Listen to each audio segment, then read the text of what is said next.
About 7 years ago, I came down to New Orleans right after the storm, looking to do some research for a television project that didn't come off. It's unimportant. But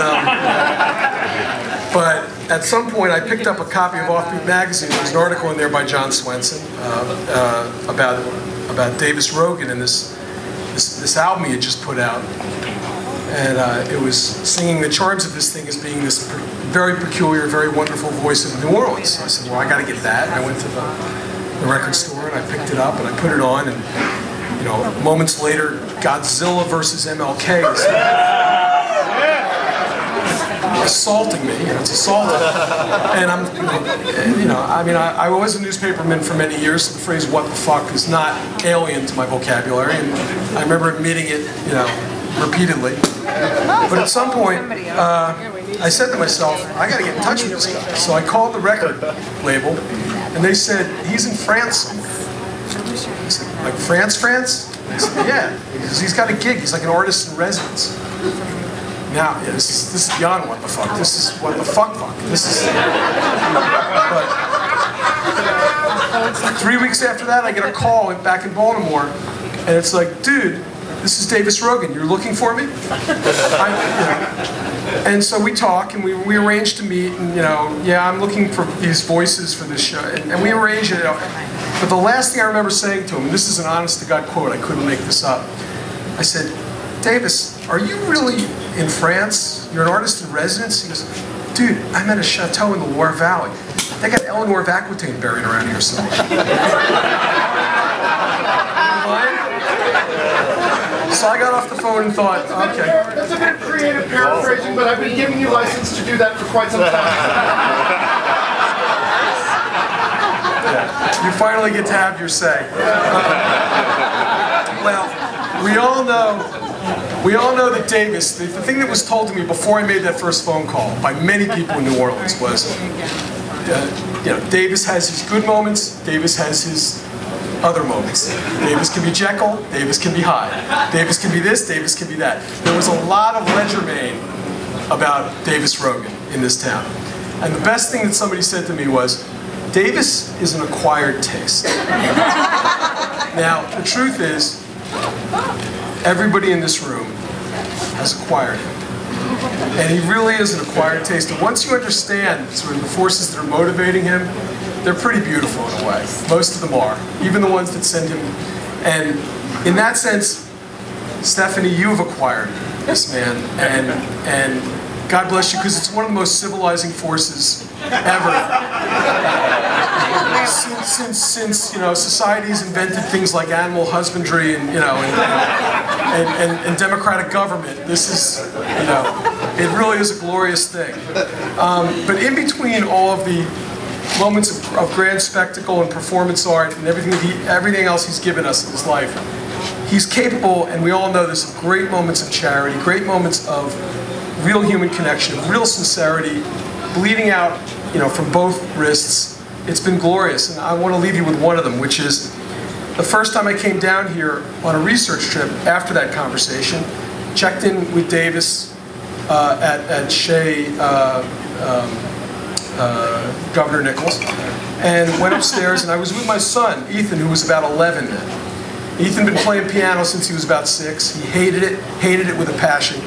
It was Chopin this, Mozart that, Brahms this, not studying for his Thursday lesson, whatever it was.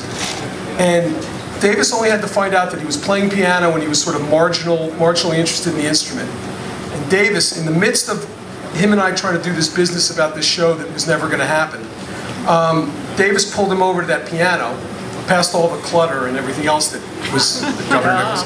I'm sure you're going to get to the bottom of that. By the way, that's a life story unto itself. But she pulled him all the way past that and sat down with him for 45 minutes to an hour and taught him how to play Tipatina.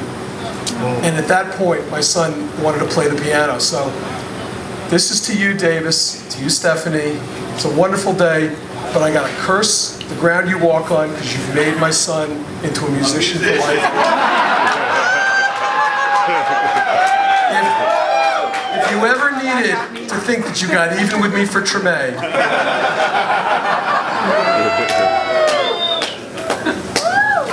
we gotta let him play now. Give him some juice. Turn it on. Sound. You're not okay.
Chopin are alright guys, actually. As I found out later, they're not so bad. But when you're 11, they're not great. And if Davis hadn't acquired me, I probably wouldn't have found out something I'm truly passionate about and something that I'm hoping to spend the rest of my life doing. So thank you so much, both of you. So happy. But you're getting an economics degree at Harvard, right? Stick with that.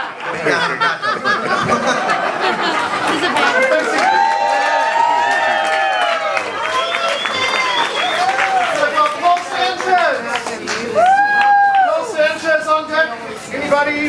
No. What, Russ?